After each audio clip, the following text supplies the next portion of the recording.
for the third and last part of our discussion in plane trigonometry, so we have the circles. So a circle by definition is a two-dimensional geometric figure consisting of all points in a plane that are equidistant from a fixed point known as the center. So ito yung center of the circle. So lahat ng portion ng shape natin ay equidistant. Ibig sabihin, fix yung length niya from that center papunta dun sa portions ng ating shape. So basically, circle siya. So this constant distance is called the radius, and the boundary formed by these 2 points is referred to as the circumference. So yung circumference, gaano kahaba yung linya ng ating circle. So to discuss the different parts of the circle, so unahin muna natin syempre, yung pinakagitna niya, yun yung tinatawag nating circle. And then if you draw a line from that center to any part of our circle or any point on the circle, that's the radius. Ngayon, yung dalawang radius natin, pag pinagsama sila, ang tawag natin ay diameter. Dito sa ating drawing, so ito kasi yung nakapangalan na radius, no? Kapag in-extend natin yan dito, ito yan, in-extend mo siya. So, etong buong ito, pupunta dito, yan yung ating diameter din. So, dito kasi iba yung pinangalan na part. So, ito yung diameter natin dito, no? Yung buong yan. Hindi lang yung etong part na to, no? So, baka malito kayo. Yung buong ito, yung tinutukoy ng diameter na label na yan. So, aside from those two, meron din tayong tinatawag na chord. So, si chord is any line cutting our circle into two segments. So, for example, ito ay circle. So, mag-drawing ka ng kahit anong linya na maghahati dun sa ating maghati sa circle natin sa dalawang segment. So, etong part na to, yan tawag natin ay chord. Ngayon, yung dalawang nahating parts ng circle natin, so ito ay isang segment. Same with this, ito ay segment din. So, yan ay bigger segment, ito ay smaller segment. So, yun yung segment na tinutukoy dito, no? And then, aside from segment, meron din naman tayong tinatawag na sector.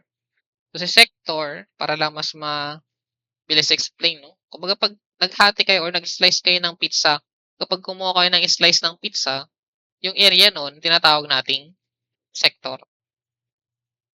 So, basically, the segment is any cut, hindi siya necessarily nasa center, hindi siya necessarily greater than the center. As long as any segment na na-produce dahil kinat ng chord yung ating circle. Pero dito kay sector, so dapat lagi siyang dadaan dun sa center ng ating circle. Sa bottom line, para lang siyang slice ng pizza. Yun yung ating sector. And then, meron din tayong tinatawag na secant. So, si secant, basically, para siyang chord na in-extend mo sa labas kabilaan. Pwede rin namang sa isang side lang, pwedeng both sides. So, basta si chord, for example, di ba ito yung chord natin kanina. Kapag yung chord na yan, in-extend mo sa labas, yung line niya, so, secant na ang tawag natin sa kanya. And then, another line is the tangent. So, pag sinabi nating tangent, line siya na tatama lang dun sa ating circle at exactly 1 point. Unlike kay secant kasi, tumama siya dun sa circle natin at 2 points. Pagdating kay tangent, so, 1 point lang yan. Dito lang siya tumama. And then, ang isang special property, no? Si tangent line, pag nag-drawing kayo ng line naman, from that tangent point of tangency, papunta dun sa center, ang principle natin dito, lagi itong perpendicular. So, baka magamit niya siya sa ibang problems natin. And then, ito naman yung tinatawag nating arc. Ibig sabihin, kumbaga portion siya ng buong circumference natin.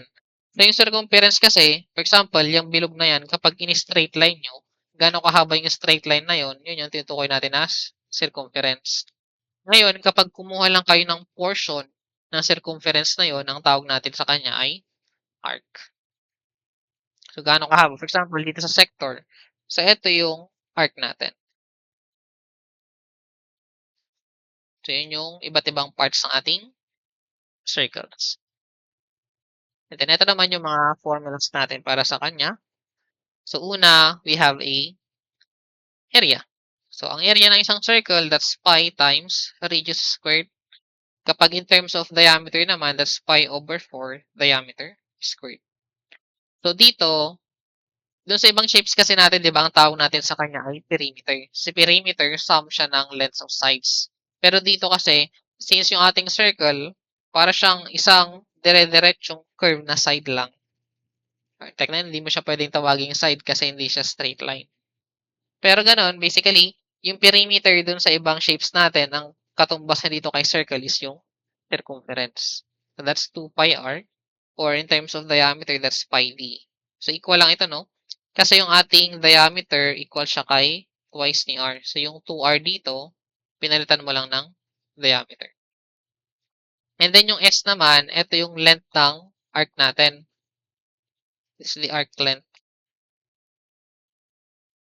So, gaano daw kahaba itong arc na to, yun yung S.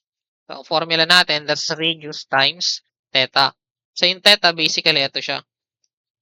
So, di ba, in total, kapag binuo mo yan, that's 360 degrees. Pero yung theta is part lang siya ng 360 degrees. Pero, para makompute yung length S na yan, no? Yung theta na to, dapat in terms of radians siya. So, just to recall na lang din, for example, yung theta ay 40 degrees. So, ito, i-convert mo to radians. To do that, yung 40 degrees, multiply mo siya ng pi over 180.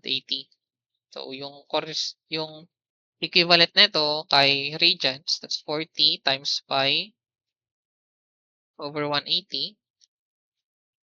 So, para siyang 2 pi over 9 radians. So, yun yung i-multiply natin sa radius para mahanap yung arc length. Arc length. And then yung area ng sector natin, so ito is yung using yung ating formula din for the arc length. So that's 1/2. Yung arc length niya, yung multiply niyo ulit ng radius. So ang nangyari dito, di ba yung ating S dito, equivalent na siya dito.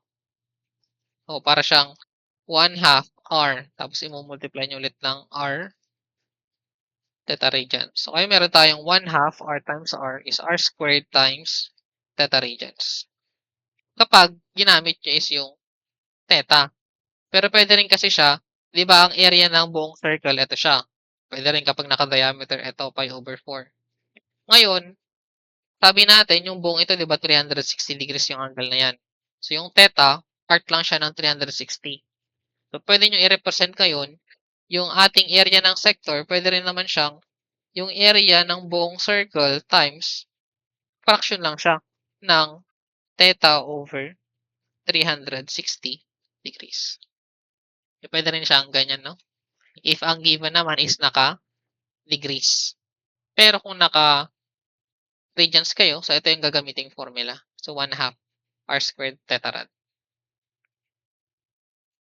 And then, other rules, pagdating kay circle, so ito ang tawag naman natin sa kanya ay two chords rule. So, two chords rule. So, basically dito, meron kayong dalawang chord. So, yung chord na ito plus yung chord na yan.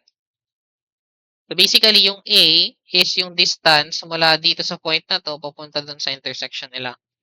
Yung distance na B naman from this intersection papunta dito. Same, from this point papunta sa intersection, yun yung C. From intersection to this point of the circle, yun yung D.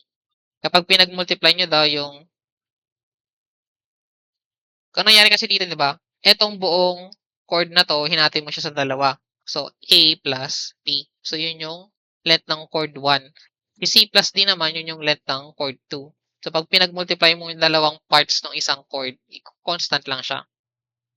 So, A times B, equal siya lang siya sa product ng C times D. And then, ito namang rule na to, ang tawag natin sa kanya ay 2 seconds rule. 2 second rule. So, meron tayong dalawang second. So, itong from C to B, yan ay chord lang. So, in-extend mo dun sa labas. Hindi naman necessary na naka-extend din sa labas. So, secant na siyang matatawag basta sa isang side at least ay nag-extend siya palabas. Ngayon dito, ang kailangan natin tandaan, dapat yung dalawang secant ay nagko-converge or magsasalubong sa isang point dun sa labas. So, this is point A for this case. Now, if we multiply the distance from this point kung saan nag-intersect yung dalawang secant natin, so A to B times A to C. So, ito yung AB na tinutukoy natin dito, no? And then, yung distance AC naman, ito siya. Yun yung AB times AC dito. So, equal lang din daw yan dun sa product ng AD and AE. So, yung ating AD, ito naman yung ating AD na distance. While this distance, ito yung ating AE. So, multiply nyo lang daw yan. So, constant yan for the 2 seconds. And then, ito, ang tawag naman natin dito is secant tangent rule. So, basically, meron tayong isang secant at isang tangent. So, tangent C, line AB. So, ito yung point of tangency niya. Ngayon, yung AB squared equal lang siya kay AC times AD. So, ito ulit yung distance AC. Ito naman yung distance AD. So, equal lang siya dun sa square naman ng distance AB na ito. Ayan yung ating secant tangent rule. And then, ito yung ibang mga concepts pa natin. So, considering yung ating intercepted angle. So, intercepted angle, ito yun. Kumbaga, angle siya taken at a point on the circle. So, yung, kung theta over to ito, yung corresponding niya na central angle with the same intercepted arc. So, ito kasi yung intercepted arc nilang pareho. So, ito ay intercepted angle, ito ay central angle. So, laging yung intercepted angle, ita times 2 mo siya para makuha yung corresponding niya na central angle. And then, etong part na to, so, eto ulit yung intercepted arc nila. So, kung pare-parehas daw yung intercepted arc nila, yung intercepted angle ay pare-parehas lahat, regardless kung saan mo siya kunin. Pwede, for example, dito ka nag-drawing ng intercepted angle.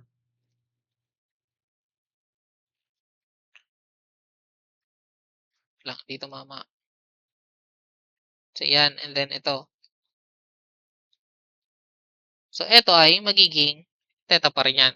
Regardless kung saan mo siya kinuha, no? As long as parehas yung intercepted angle nila, or intercepted arc length nila, magiging parehas lang yung intercepted. And then, ito yung kanina na nauna na nating i-discuss. Kapag yung isang triangle nilagay mo sa loob ng isang circle, tapos yung isang side corresponds to the diameter, yung ating dalawang sides ay perpendicular. So, lagi-lagi yan. As long as diameter yung isang side. Then also, syempre yung diameter na third side, lagi siya yung hypotenuse kasi perpendicular yung dalawang sides ng ating circle.